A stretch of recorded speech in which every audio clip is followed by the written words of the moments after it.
This time I'm doing something different. I'm not covering more files. This time I'm covering about these two twins straight out of the X Files and everything. Yeah. Basically, this is back in the 70s or 80s, I think it was, when it happened. So yeah, let's go ahead and get into the video, shall we? Trees and a full-blown supernatural story. But independent of what you believe in terms of what actually happened here, what you're going to hear about is totally bizarre, just inexplicable behavior that was documented over and over and over again over many years. And so even if you think this is fully rooted in science, I'm telling you, there's not really a great explanation for exactly what went down here. But before we get into today's story, if you're a fan of the strange, dark, and mysterious delivered in story format, then you've come to the right place because that's all we do, and we upload 2, 3, even 4 times every week. So, if that's of interest to you, please sneak into the Like Button's house and put itching powder in their contact solution. Also, please subscribe to our channel and turn on all notifications so you don't miss any of our weekly uploads. Okay, let's get into today's story.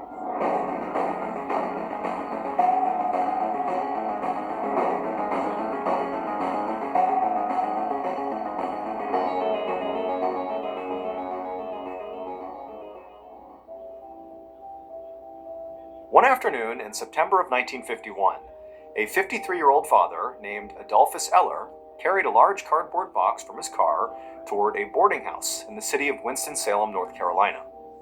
He took the box inside and then went down a hallway and then into the room where his 21-year-old daughters, whose names were Bobby and Betty, were busy unpacking. Now, for Bobby and Betty, they were both really excited about moving into this boarding house. They had recently decided to, at the same time, move out of the home they'd grown up in, which was in a town about an hour away, which is where their dad, Adolphus, and his wife were currently living. They decided to move here and get a job at a cigarette factory. They were both going to work there and live in this boarding house, and it was like a big deal for them. They were, becoming adults. And so for them, they were really excited, but, for their dad, Adolphus, it was bittersweet. On the one hand, he was incredibly proud of them for becoming adults, so to speak. But on the other, it was, sad to see his little girls becoming adults. And so even though they were now, off on their own, they were still together, literally living in this boarding house together and working at the same factory. And so he knew that even though he couldn't be there and neither could their mom, to make sure they were okay, they would have each other, they'd look after each other. And so in a way, he knew they'd be okay. So Bobby and Betty, they were not just, close siblings. They were actually identical twins. I mean, they had a really, really deep bond that likely only comes with being a twin. And even amongst, identical twins who are very close with their sibling, it seemed like Bobby and Betty had like a really intense relationship that really went way past whatever was normal amongst identical twins. I mean, they really leaned into being identical twins. So they both were 5'3". They both had sort of round faces and dark hair, and they made sure they always styled their hair exactly the same way. But then just beyond their physical appearances being obviously very similar and, styling themselves to look very similar, they also had very, very similar personalities and interests, almost to the point where it was forced. They were both very social, very outgoing, and they both played the piano, and they sang in the glee club at school, and they both made good grades. But also, they seemed to share things that didn't seem possible really to share. For example, they had a tendency to get sick at the same time, but with illnesses that were not necessarily contagious. Like one time, Bobby had developed an abscess on one of her teeth, and she was really sick from it. And kind of inexplicably, Betty got an abscess in her tooth. Like, this is not something she could feign. It was like she just developed the exact same thing at the same time as her twin sister. And then any time, although it was pretty rare, that the sisters were different in some capacity, often because it was forced on them in some way, the sisters would very intentionally sort of do things to recorrect and become similar again. For example, when Bobby had to get glasses because she had bad eyesight, Betty begged to get glasses herself, despite the fact her vision was much better than Bobby's, but she still got those glasses so they could be the same.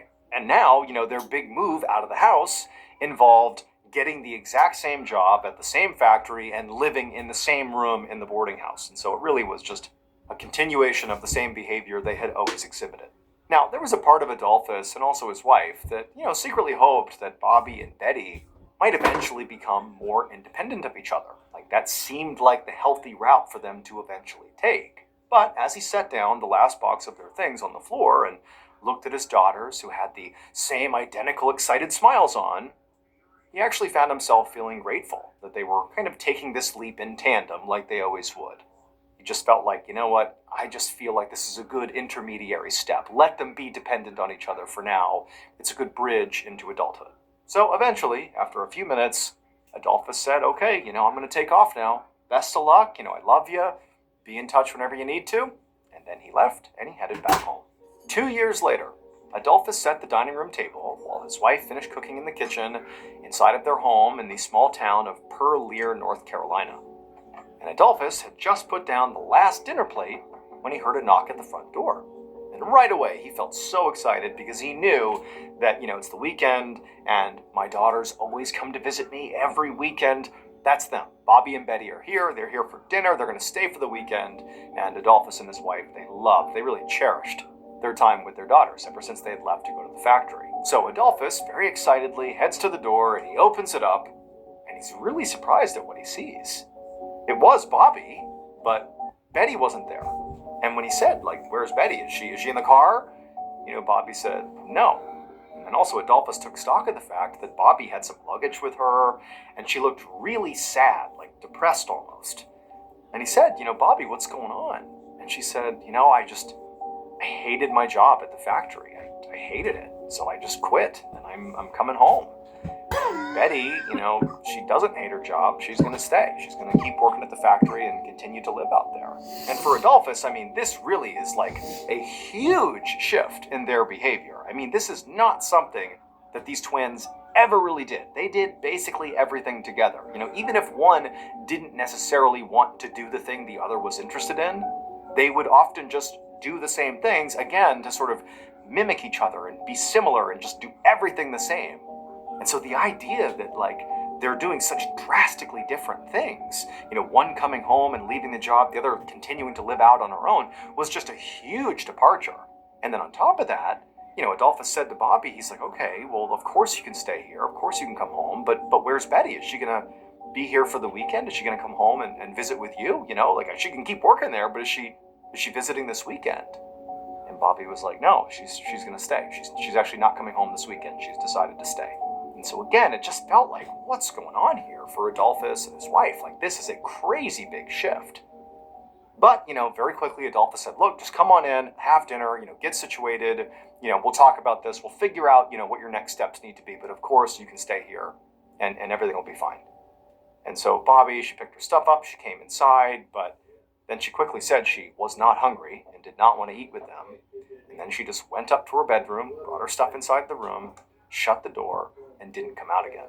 And over the next 2 years, Bobby continued to basically just stay in her bedroom. She rarely left her room. She just closed herself in there and shut down almost entirely.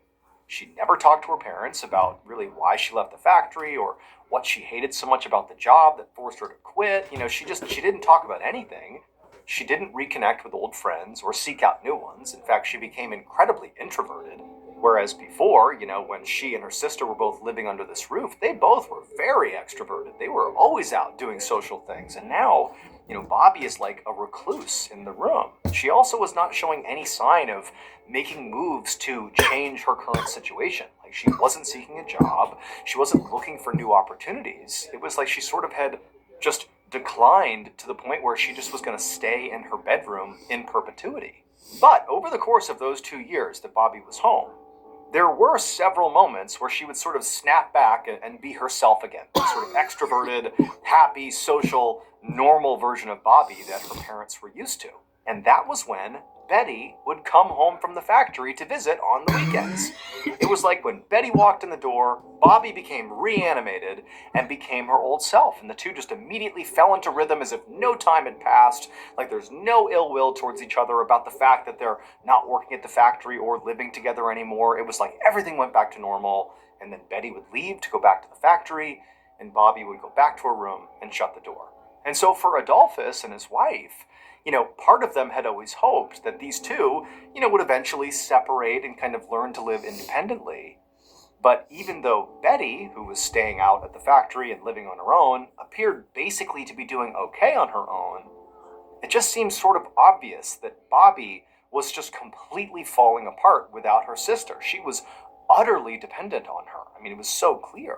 And so Adolphus really didn't know, how this was going to play out. It just sort of seemed like over time, this was definitely getting worse, certainly for Bobby.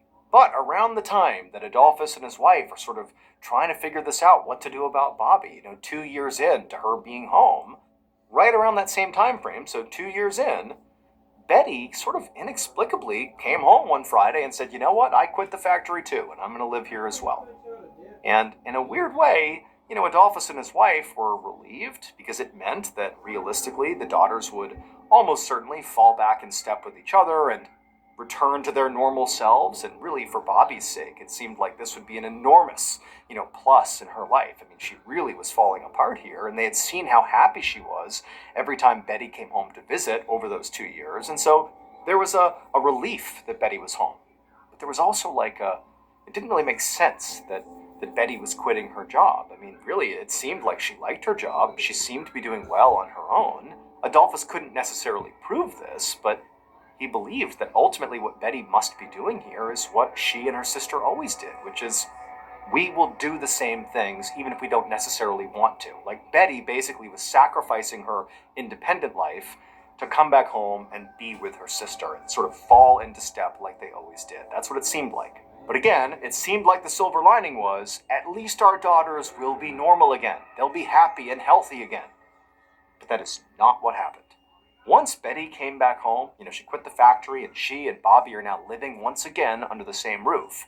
They absolutely did fall back in step with each other like they always had done. But their connection to each other, their dependence, their attachment on each other was so extreme. Way more than before. And before, it was already extreme. So this is way beyond what's reasonable. They basically went into the bedroom where they both were living, which was Bobby's bedroom. Now Betty was living in there as well. They went into that bedroom and just shut the door and just stayed in there together basically 24/7. So they did not, become the extroverted girls that they used to be. They became introverted, but together. They didn't seek out jobs. They certainly didn't show any interest in getting jobs. They, again, were not socializing. They just stayed in that room basically 24/7. They slept in the same bed. And then in the rare times that they would leave the bedroom, they would walk side by side, like they were touching shoulders, like everywhere they went. They had to basically be on top of each other. And they also moved almost like in sync, like robots. They were just doing the exact same thing.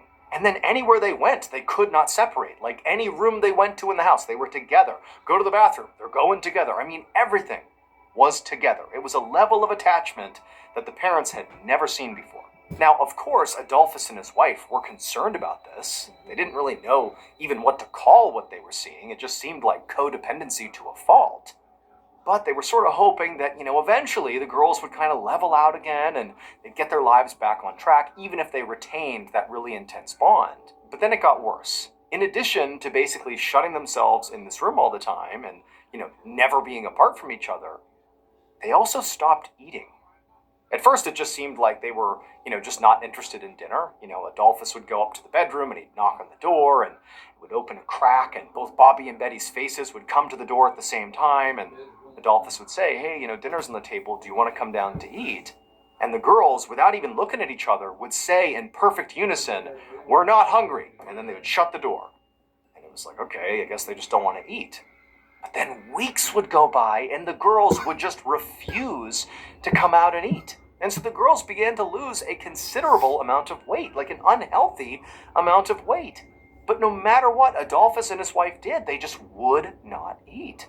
And so after a couple of weeks of this, Adolphus and his wife decided that, they clearly were not going to get through to their daughters and get them to change their behavior just by presenting them with logic. Hey, you really ought to come down here and eat because you have to eat to survive. Like, they're not listening to that. There's something going on here. And it seemed increasingly obvious that it was mental, that these girls were really struggling with some sort of mental illness. At least that was the parents' suggestion. And so they brought their daughters to go see a psychiatrist. And the psychiatrist very quickly actually made a diagnosis. They said that Bobby and Betty both had schizophrenia, which is a very serious chronic brain condition that affects the way you think, the way you behave. Basically all the ways in which you interact with the world can be gravely affected by schizophrenia. And so a lot of their strange behaviors, or their anomalous behaviors, in particular their not eating and their codependency, the psychiatrist believed could basically be explained by schizophrenia.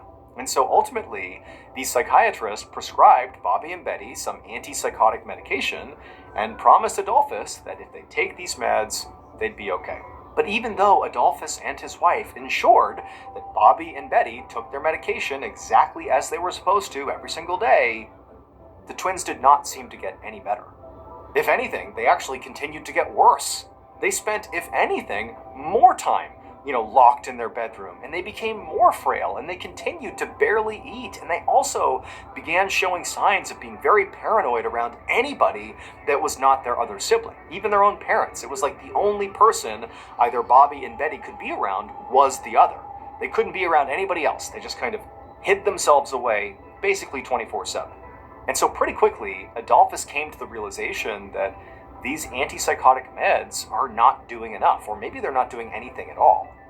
But at the same time, Adolphus did not think that, the diagnosis was wrong. He believed his daughters did have schizophrenia. The symptoms basically fit, but the treatment wasn't working. And so in Adolphus's mind, he felt like what he needed to do was just get his girls more and better psychiatric help. So in early 1961, when Bobby and Betty were both now 30 years old, Adolphus had them both involuntarily committed to a psychiatric hospital.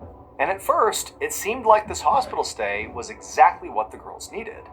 Because, they gained weight back pretty quickly because they were being forced to eat. And they were also being monitored effectively 24/7, and they were given proper medication. And, they were just kind of comprehensively looked after. And so pretty quickly, they got better. And also the girls were allowed to stay in the same room together. They really never separated them, which was an important part of their recovery, is they had each other. And so after several weeks in the hospital, they were deemed, healthy and back to normal, so to speak, and they were discharged. But pretty much immediately, once they got back to their family home, they regressed right back to being, secluded in the bedroom, not eating, and being completely introverted and completely not normal, not healthy. And so, again, they were committed. And again, they got better while they were at the hospital. But then once they were discharged and back home, they got worse again. Over and over and over again for over a year. It was like they were in and out of the hospital. It just didn't seem like they were making any real progress. And so eventually, Adolphus and his wife and several doctors and nurses that had treated the two girls over the past year during their numerous hospital stays, eventually they all kind of came to the conclusion that it could be possible that what was happening here is these girls had schizophrenia, and that was kind of the root cause of all their issues. Or maybe it was just their intense dependency on each other that was effectively causing all their problems. That what could have been viewed as like this timeless bond between siblings was actually like a really deeply unhealthy codependency where they were so enmeshed in the other that like they couldn't grow as people and become independently functioning adults, that they were kind of stuck, and that unless drastic action was taken, they would continue to be stuck and continue to decline, or at least spiral the way they had been. And so a decision was made to, without asking the girls, to forcibly separate them and see if that made a big difference. And so on April 11th, 1962, Bobby and Betty were both once again committed to the hospital. Except this time, for the first time, they were separated. They were put in literal opposite ends of the hospital, in totally separate wards, and they completely lost their minds. The girls begged and screamed and demanded to be kept together. But the staff said, nope, it's for your own good. A few hours after the girls had been separated at the hospital, so this is the first time they're being kept apart. This is like 1 a.m. on the morning of April 12th. Adolphus was at home asleep when his phone rang. And he was confused because it's the middle of the night, like who's calling him? But when he picked up the phone, he heard a hospital doctor's voice on the other end. And the doctor sounded completely frantic. and he tried to explain to Adolphus what was going on. Adolphus was aware of the fact that the girls were going to be separated, but everything the doctor was saying about what had followed after the separation just didn't make any sense, and he was trying to clarify, like, what are you talking about? But the doctor finally just paused and then just clearly stated basically the disaster that had unfolded after the separation, that something they could have never planned for has happened, and even the doctor didn't really know what to make of it. And when Adolphus heard this, he just sat there on the phone, completely frozen, having no idea how to react. Over the next few days, doctors at that psychiatric hospital tried to come up with a rational, scientific explanation for what happened on the night that Bobby and Betty were separated. But they couldn't figure it out. So, in an effort to figure it out, they called in the North Carolina State Board of Investigators for some help. But they couldn't figure it out. And so they called in the FBI. And the FBI couldn't figure it out either. Nobody had any idea how this could have happened or why. And so as this story naturally began to leak out to the press and began circulating in newspapers all over the country as like this unbelievable mystery, a lot of people, as they saw the story, began to wonder if maybe the explanation for what happened after these girls were separated is not rooted in science. Maybe what happened is something that we as humans, we can't really understand, but it doesn't make it any less real. It would turn out at 12:55 a.m. on the night or early morning that Bobby and Betty were separated in the hospital. A nurse in the ward where Bobby had been moved to was doing her regular rounds. And when she got to Bobby's room, she found Bobby lying in her bed on her side, and she was dead. About 5 minutes later, at 1 a.m., a doctor went to check on Betty in the ward where she was on the other end of the hospital. This doctor found Betty was also dead in her bed, lying in the exact same position that Bobby was. But the strange thing is there was no obvious sign of what killed them. There was no sign of illness. There was no sign of self-harm. There was no sign of violence or foul play. It was like, inexplicably, both of these girls were just dead. And then even after doing multiple autopsies, nobody could figure it out. Like, there wasn't a reason that they died. Forget foul play, forget how it happened. There wasn't a medical diagnosis for what killed them. They just suddenly died. And so the only real conclusion they had was that somehow the twins had died from no apparent cause at almost the exact same time. The twins' cause of death was officially listed as ill-defined and unknown. The only theory that anyone has been able to come up with about what happened came from one of the doctors who treated Bobby and Betty in the hospital. He believed that the twins were so distressed about being forcibly separated that they found a way to reunite by, quote, willing themselves to die. Basically, the twins' need, the spiritual, physical, emotional need to be with the other, and having that taken from them was so strong, so powerful, that they basically forced themselves to shut down and die in hopes that their spirits could reconnect. But as crazy as that sounds, there's actually one more very strange detail about the way they died that seems to add a layer of credibility to the idea that whatever happened here is bigger than science. It's something paranormal, it's something supernatural, it's something else.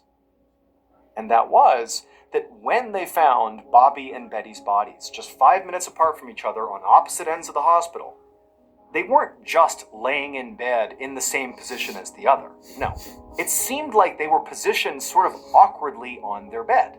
If you think about how a bed works, it's a rectangle and you lay vertically along the bed. The girls were found sort of a little bit at an angle on their respective beds, like they were sort of positioned in a non-natural, non-parallel way with their bed. They were sort of almost perpendicular to the flow of their bed. And at first it was just an anomaly about how they were found. Oh, they died and they sort of got into this position. But then somebody realized if you removed all the walls, just in your mind, if you removed all the walls between each of the rooms they were in, the way they were laying on the bed made sense, because the girls, in their own way, positioned themselves to be looking exactly at each other when they died.